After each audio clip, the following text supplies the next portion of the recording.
U.S. ambassador, Chinese regime will militarize technology stolen from the U.S. Not accurate. Pentagon rejects reports of China's plan to build a spy station in Cuba. Unafraid of Beijing, many countries' embassies in China commemorated June 4th movement on Weibo. Tsinghua University's secret slideshows to commemorate June 4th, calling for "down with the CCP."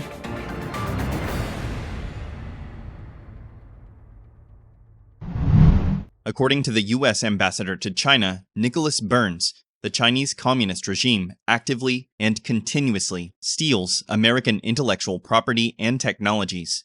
Speaking via video link from Beijing to a Washington-based Global Leadership Coalition forum on June 7th, Burns said that the stealing includes critical technologies like artificial intelligence and quantum computing, which will hold significant military importance in the future. Burns emphasized that technology is the center point in the ongoing competition between Washington and Beijing, and highlighted the militarization of these technologies. Burns said, "All of those technologies are going to be militarized." He further stated that the Chinese Communist Party, or CCP, consistently and persistently steals intellectual property to facilitate forced technology transfer from the U.S. He said this malign influence poses challenges to peaceful competition between Washington and Beijing, and will have consequences for U.S. security in the region, both in the short and long term. Burns said, "We're certainly competing for military power and security in the Indo-Pacific." Congressman Mike Gallagher, chairman of the Select Committee on the CCP, also spoke at the event. Gallagher emphasized the need for the U.S. to counter the malign influence of the CCP effectively. He suggested that a comprehensive approach, integrating military, economic, and ideological strategies, is essential. By aligning the Departments of Commerce, Defense, and State in the nation's grand strategy, the U.S. can enhance its competitiveness and better respond to the CCP's challenges. However, the question remains whether American leadership can effectively engage in the competition. Gallagher said, "There are certain areas where we're not even competing, because competing implies there are two sides that show up and are engaged in some sort of match. We haven't even shown up in some areas." On June 8th, Pentagon officials denied rumors that China is planning to set up a spy facility in Cuba, despite the assertions gaining attention on Capitol Hill and inciting a furious response from members of both parties. As reported by the Washington Times, Pentagon spokesman Brigadier General Pat Ryder told reporters that media reports of a Chinese eavesdropping site approximately 100 miles from the Florida coast are not accurate. The Wall Street Journal first reported the secret deal, in which Beijing allegedly offered Havana cash payments to build the station. General Ryder said, "I've seen that reporting. I can tell you, based on the information we have, that that is not accurate." He added, that we are not aware of China and Cuba developing any type of spy station. Separately, I would say that the relationship that those two countries share is something that we continuously monitor.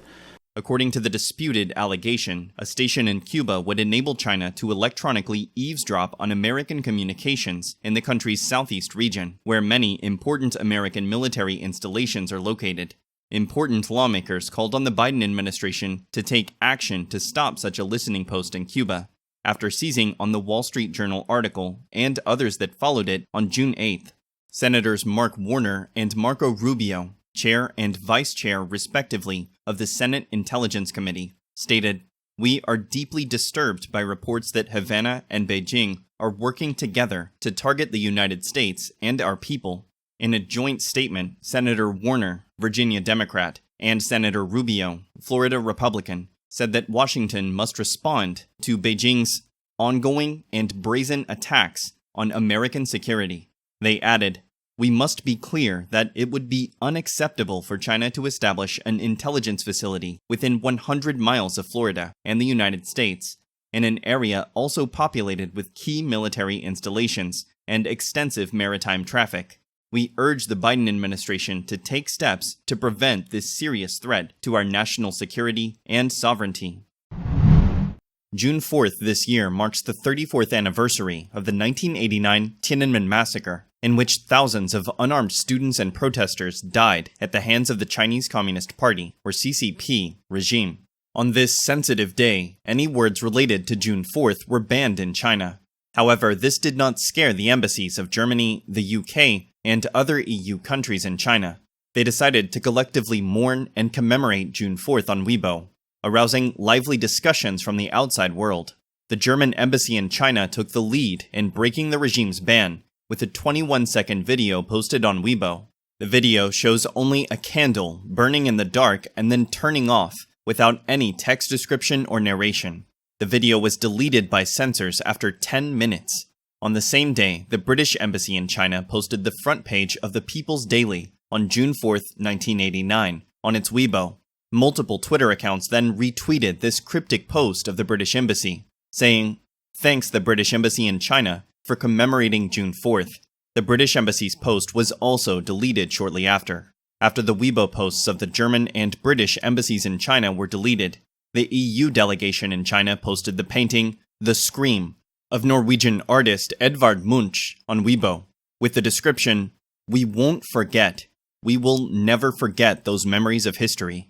The embassies of Canada, Poland, Sweden, and the Netherlands in China also continuously posted memorial messages on Weibo, although censors deleted the posts of the embassies of Canada and Poland not long after. Neither country gave up, and reposted screenshots of the original post. These posts attracted many Chinese and foreign netizens to comment, praise, and support the brave acts of these embassies. Although this year's June 4th Memorial Day has passed, the related news is still attracting significant attention. On June 3rd, a teaching accident at Tsinghua University was reported on the Chinese internet. It was suspected that a class secretly presented slideshows commemorating June 4th, calling for "Down with the Communist Party" and "Down with Xi Jinping." A Twitter account called Mr. Tao Miao posted leaked slideshows and said, although the slideshow's content include words such as rehabilitation and reform that have fantasies about the communist bandits, having the courage to stand up and write such anti-communist slogans inside the red, terrifying, and high-pressure wall is rare. I hope the warriors who made these slides will be safe. His post attaches some photos suspected of being taken in a classroom. On the blackboard is a slogan written in chalk. Don't want the Cultural Revolution. Want reform. Don't be a slave. Be a citizen. Give us back our freedom and democracy. Xi Jinping, step down. Communist bandits, go away. Meanwhile, the slideshow's content commemorates June 4th and condemns the CCP. Some of them are the 34th anniversary of the 1989 massacre. Don't be a slave. Be a citizen. Remember the history. The gunfire 34 years ago may not be the last, but the wave of democracy and freedom is unstoppable. The fall of the CCP is just a matter of time. Down with the Communist Party. Down with Xi Jinping. It's currently impossible to verify this news' specific location, time, and content, and so far, Tsinghua University has yet to respond to this. Some netizens questioned and expressed their disbelief towards this news, saying the classroom's facilities were not at Tsinghua University. However, some people expressed their hope and praised the warriors who created these slideshows. Every day, there are many people who are desperate and unable to live, but more and more people are awakening. This is the light. This is hope. The CCP will not respond to your demands. Only by overthrowing it will your demands be answered. Salute to the warriors. Pray for the warriors. That person speaks for the whole people. Beijing tried everything to strengthen control on June 4th this year. Still, it was difficult to prevent people from taking actions that aspire to freedom and democracy and oppose the CCP's tyranny. On June 3rd, outside a May Day concert at the National Bird's Nest Stadium in Beijing, a woman waved American flags and slogans on the podium of a high-rise building, throwing excerpts from the Declaration of Independence, calling people to immediately act and do what they could before running out of time. At that time, many people were surrounding and recording the incident. Security guards then stopped the woman.